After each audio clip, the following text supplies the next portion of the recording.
unboxing អីវ៉ាន់មកពីចិនទាំងអស់គ្នានិយាយទៅស្រុកមួយថ្ងៃអីវ៉ាន់ឡងចោលហ្មង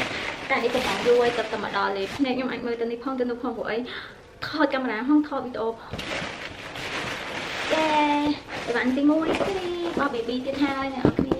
ធំណាស់ធំអស់ខ្លាំងមែនតើហ្មងហើយតម្លៃក៏ធូរថ្លៃដែរខ្ញុំដាក់តម្លៃនៅលើហ្នឹងណាខ្ញុំមិនដឹងហាមនៅខ្មែរតម្លៃធូរជាងនេះឬក៏ដូចគ្នាខ្ញុំមិនដឹងទេអ្នកដែលធ្លាប់ទិញហើយអីបានធូរជាងហ្នឹងឬក៏មិនចាំប្រាប់ខ្ញុំផង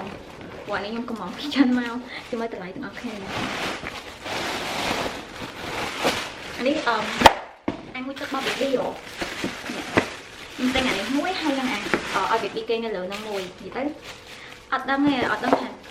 យើង baby កបោមកទៅអត់ដឹងថាទិញអីខ្លះខ្ញុំខ្ញុំថយក្រោយអត់មើលណាគេមានច្រើនគេចេះគេចឹងហើយយើងសកាត់ចេះអានេះយើងអាចបត់ចេះបានណាវារបៀបចេះអញ្ចឹងទៅយើងសកាត់ចេះមកមកទៅថប់ទិញតម្លៃនៅខ្មែរហ្មងអាចខមមិនប្រាប់ខ្ញុំផងព្រោះខ្ញុំមិនដឹងថាខ្ញុំទិញពីចិនមកតម្លៃថ្លៃឬថោកពេកខ្ញុំយកចេះនេះតើមកគេមានដាក់ baby នៅក្នុងហ្នឹងនេះតំណងខ្លាំងណាស់នេះហើយអានេះយកទៅកាន់baby ចឹងយើងដាក់ចឹងមកហើយអានេះតុនណាចូលទៀតតុននេះនេះឡើងស្អាតកុំឲ្យ UV សម្រាប់អីគេកំប៉ុងដោះគោ baby សម្រាប់គេរោគនេះ UV នេះគេមានពី3ខ្នាតទៅប៉ុន្តែគេមានអាទូជាមួយទៀតអាកន្លែងនេះចូលតែនេះខ្ញុំយកដៃចឹងហើយវាមានលក្ខណៈ2ជាន់ចេះនេះឃើញអត់អាក្នុងហ្នឹងក៏ដៃដែរគេមានអាក្នុងហ្នឹងកន្លែងរៀងធូរថ្លៃជាងហ្នឹងចូលតែខ្ញុំយករៀងអាដៃនេះមកហើយធំល្អ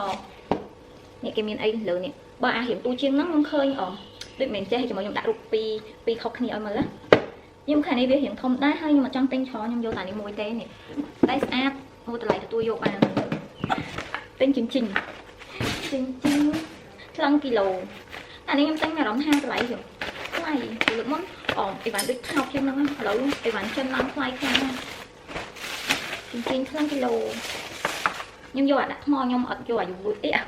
យកដាក់ថ្មយកអាដោតភ្លើងឯងព្រោះដោតភ្លើងឆាប់ខូចពេកនេះទាំងវាំងណូន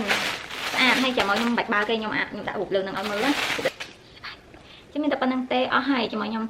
មានអីអានមកគេខ្ញុំនឹងប្រាប់បាយ